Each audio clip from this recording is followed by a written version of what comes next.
Hey lads, Temps here, welcoming you to our FIFA 13 career mode with Aston Villa. If you haven't been here before, this is our career mode. What we're going to try and do is do something Paul Lambert couldn't do. We're going to build a really good, young, potential team that can hopefully win us some titles and trophies with Aston Villa. And you see, I'm going in for a loan offer of El Shaarawy, however you want to say him. I say El Shaarawy. He's a decent player, we all know he's really good. But, you know, it's all going to depend if we can get the loan deal in. Depends, really. I'm not too particularly sure. Guzman there as well, he could be on his way out. I will tell you now, he does in fact leave, so no spoilers. But I'm thinking of bringing in a centre forward in Insigne. He's a very good player. I know he has a high potential, and hopefully if we can bring him in, he can be a very good future player. He's a really fast, pacey player, and I think if I do lose Darren Bent within the transfer window, or Darren Bent will start to drop off, I will have him, who's 19, and people like Benteke and Vyman and Ogbon Lahore, who are still not exactly in their proper prime yet, so they can grow up together and grow up like little childhood friends. But you know, it could be really good. He's actually 21. I thought he was 19, but he's 21. He's a really fast, pacey player. So we'll just see how things go.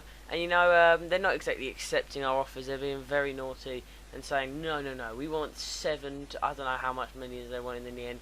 I think they ended up going for like 7 million. I can't remember, but I don't know. I don't think they were interested in Dunn, because I end up not giving Dunn. So we just go and see if we can get him. He's a really good player. I love him to bits. He's so fast, so pacey. I've used him in Ultimate Team. And now we're going to finally settle on a formation. Now it's going to be like a hybrid 4-2-4. I'm going to make it myself. You'll see in a minute. I'm just going to switch it around. What it will do is it will cater for Nzogbia, Wilfried Zaha, Insigne, two midfielders, Darren Bent. The defence isn't going to move at all, neither is goalkeeper. Obviously, you can't move the goalkeeper. But none of them players are going to change at all. It will be basically my wingers and my two strikers that are going to benefit the most. I switch around the midfield a little bit so I have a bit more open play. And, you know, a nice custom formation, nothing wrong with it. Wilfried Zaha's an absolute beast of a player, as we all know, and also Charles Nzogbia is an absolute tank. I love the guy. But our best player in the team is Darren Bent. Then it's Shay Given, and Shay Given is a beautiful man. He is so good. His diving is unbelievable. And our team's a 4-star rating, so hopefully our goal is to get it to a 5-star rating. That will be probably one of our like long-term goals. Obviously winning cups and trophies, and we've got a cup match very shortly coming up in the Capital One Cup, which we need to win, because if we don't win that, then I'm going to have to be looking at, well, what else can we win? Maybe Champions League? Not. No, we can hopefully win the FA Cup of some description, just see how things go, and just hopefully we can make our way and get some experience within the higher divisions, as it were. And you see, I've got Nzogbia playing left wing, and so is Zaha. And to open it up a little bit more, I bring forward Barry Banham so he can get and play around. So El Mohamady,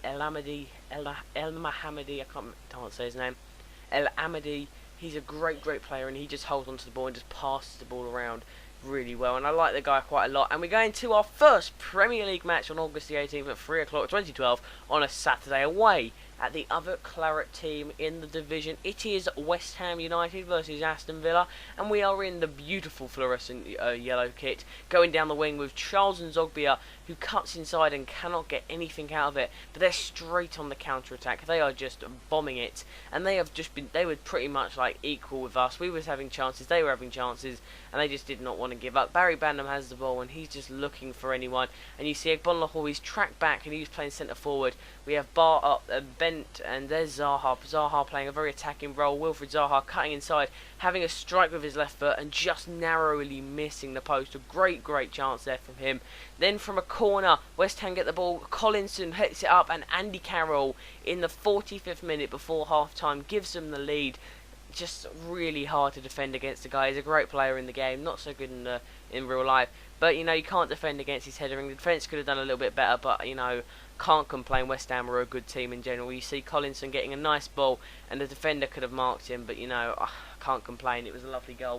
Well played by West Ham, and well deserved. So it was not like one of them EA glitchy goals you normally get at the start of the season. We just had to fight on, and then the second half, we get straight on it with Darren Bent, who goes on the outside, just a little bit of dribbling, and he gets a shot away, but it's cleared as soon as possible. And you know, Christian Benteke in the 68th minute gets a chance, gets a deflection off Collins, former Aston Villa player, and it's in the back of the net, and that's a lovely goal for us. And we've taken a 1-1 now at Upton Park. A hard place to go, actually. Upton Park's going to be a difficult place, and many teams are going to struggle, so a point at Upton Park would be lovely. But we're not going to give up. We're going to keep pushing.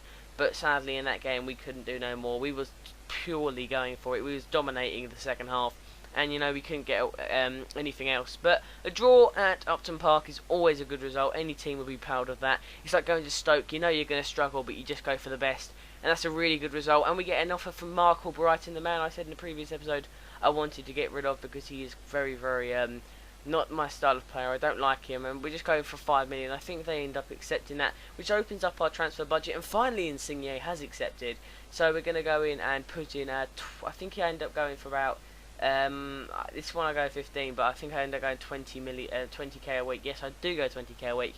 Important first team player, purely because I will switch it around a little bit. So Insigne could be our next player. And what are the chances, huh? First game Aston Villa, we play, I can't remember who our former player was. Might have been Hutton. It was Alan Hutton. This game, we're playing Mark Albrighton, and they get a penalty with a stupid tackle from Richard Dunn. I mean, it's absolutely stupid. I mean, why would you do that? When you see the replay, I just go in for a tackle when it's very late. I mean, like, that's okay. And then that one is just like, I don't really call it a penalty, but I mean, it's just like he's clipped him and just blocked him from the ball. But Jelavic stepping up against Shay Given. Can they score? No, because Shay Given just is unstoppable. Amazing goalkeeper. He saved it. Now that has just secured the fact I'm not bringing in another goalkeeper. And we know we're back on the attack. El Mohammadi passing it back to Wilfried Zaha after his original shot. Zaha gets intercepted, passing it around, looking for someone. He cuts inside and he does a beautiful goal. Wilfried Zaha, pure amazingness there. That was unbelievable play. Just dribbling it round. El Amadi,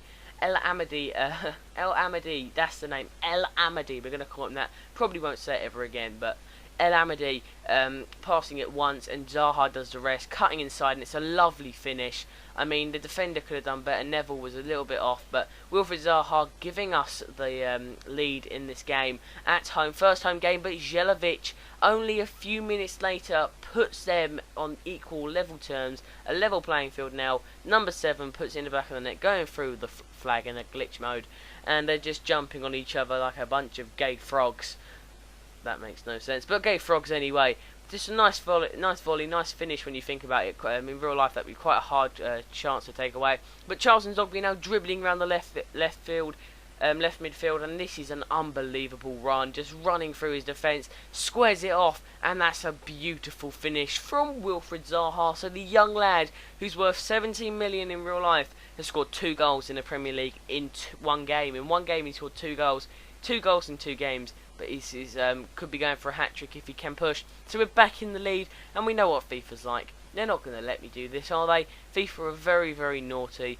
Oh, I could say other words, but they just go straight on the attack, straight after, sweat it across, and they score a goal. And who is it? It's Jelavic. So annoying that Jelavic has scored that. My defence, I don't know what happened. Look, for some reason they just gave up, and he just got a lovely run, and my defence normally would be marking them, but they didn't. And now Shay Given throwing the ball out in the 67th minute, only 7 minutes later, over to Jelavic, and he gets his hat-trick. Jelavic was on fire in this game. First touch, unbelievable. Second touch in the back of the net.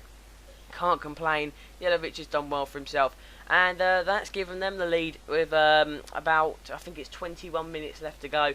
So we're going to have to find a goal within that time. And I can tell you it's not going to be easy, because once they're in the lead, Everton will just play you out till the full extent. But Weimann finds Gabriel Agbonlahor in the 89th minute, and it's in the back of the net. Gabriel Agbonlahor, the pace whore, the pace demon, has scored us a goal. He's put us 3-3. Now, I would have loved the win, but when you're in the last minute, you'll take a point, especially when you're Aston Villa. 2 difficult oppositions, and we have taken 2 points out of a possible 6. Now, it's disappointing we didn't get a win in either of these games in this episode, but we can still take positives. The fact we've scored 4 goals. 4 goals in 3 games, that's pretty impressive. Wilfried Zaha scoring 2, Benteke and Agbonlahor yet to see Darren Bent hit his full potential, but Jelavic hitting a hat-trick. Congratulations to him. And as we come to the end of the episode, I'm just going to show you the squad report in its finest. Richard Dunn's down to a 75, but Kieran Clark's up to a 75. Baker's up to 70. Banham's going to improve so much, believe me, he's unbelievable. Some of these players are going. Zaha, you can expect his potential to rise. But guys, whilst the potential is showing, I would like to say that this has been a lovely episode. We've got 2 games down. We've got a whole season ahead of us. We've got a Capital One Cup in the next episode. Guys, I will see you later in whatever we do. The career mode will continue. Videos will continue. Bye, guys.